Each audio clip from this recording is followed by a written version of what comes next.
Hey there, Star Wars fans. It's the Tender Trooper coming at you with a review of the Twin Suns episode of Star Wars Rebels. Warning on this, there's major spoilers ahead. I'll pause for just a moment in case you'd like to stop the video, in case you haven't seen the episode yet, and it's spoilers not just considering this episode, but potentially some in the season finale. I can't say that for a fact, but it could be. So I'll just give a moment here to pause. Okay. In the beginning of the episode, we see the warning from Obi-Wan. Added to the end of the warning is a New Hope Rising. My question is why that was added. He's telling the Jedi to stay away, but offering them hope at some point. For the remaining Jedi who don't know the prophecy, this could be conflicting, and it could be to them maybe perceived as a rallying cry, and they could come back. So I'm not sure why that was added in. I mean, I'm sure from a Star Wars Dave Filoni standpoint, it was added in to tie it to the movie, but it really shouldn't have been said as the warning, stay away message. I'd love to know your thoughts on that. If you please share them with me if you have anything on that. So Ezra did end up going to Tatooine, as most people predicted, but he was not involved in the fight. I found this to be odd. I really thought he would be, but it was well done by the Rebels team. It was cool to see Obi-Wan also pass on a little bit of wisdom to Ezra. So uh, Ezra not even being present for the fight, I thought was a big step. I don't know if you guys felt the same as I did, but as soon as I saw Obi-Wan's boots walk up when Ezra was laying on the ground, I started to get goosebumps, and it was just incredible.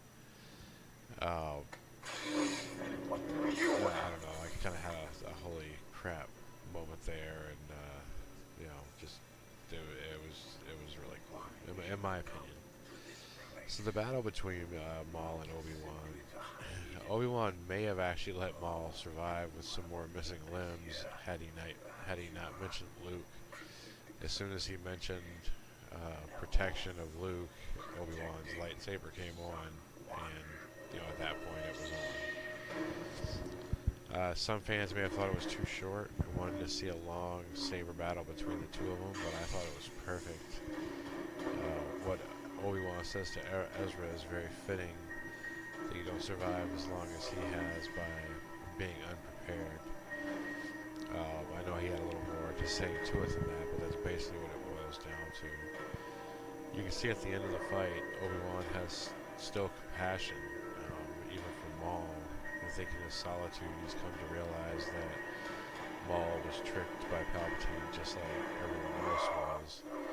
I love the last line of Maul asking of the Chosen One and saying that he will avenge us. Not saying he'll avenge me, but he will avenge us. And then Obi-Wan giving him that slight nod of, yes, he will. I think there might be a little bit of confusion about who the Chosen One is, and I think there always will be because I don't think it's a question that can be answered. You got some people that stand on the side of the fence that say it's Anakin. Some people say it's Luke. I personally say it's Luke. Just because Anakin did destroy the Sith by killing himself and Palpatine, but he only did that because Luke pulled the light back into him to get him to that point.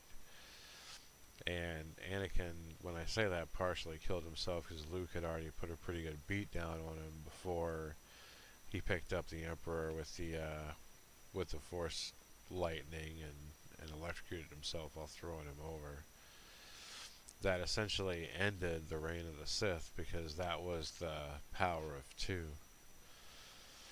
Now, the last two episodes in the season finale coming up, the Maul had earlier said that he had a beacon on him that if he was to die, it would be sent out to Thrawn, the location of the Rebel base.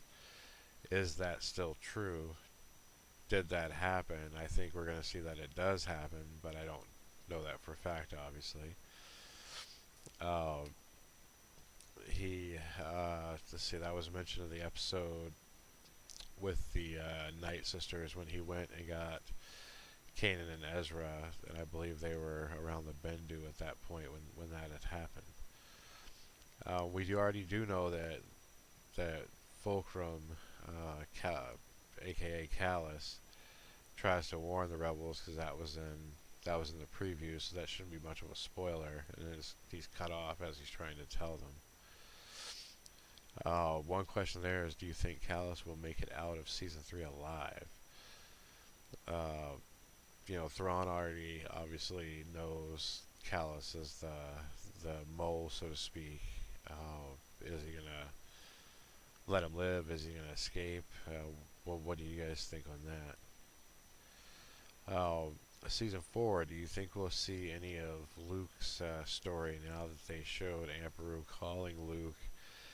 Do you think it's possible they may add some small little stories that go on in Luke's life, not necessarily things that affect the New Hope, but well, I guess they could in a degree of keeping him safe, maybe run-ins with sand people and things of that nature.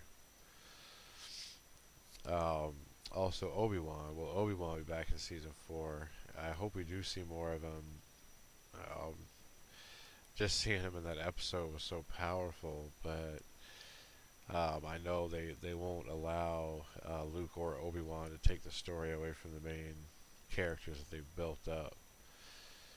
Dave Filoni likes to tie things in as well, so my next video is going to talk about how Obi-Wan holds his lightsaber. Very familiar to a new character, and we may talk in that episode as well. We might talk about Snoke and some possibilities of a tie-in from Rebels from there. So anyway, if you enjoyed the video, I'd be very grateful if you could give it a like. Still trying to grow my channel with Star Wars fans and collectors alike. I'd love it if you could subscribe to me. You could chat with me about anything Star Wars related. Always willing to chat with fellow fans. Thank you for listening. May the Force be with you, and have a great day.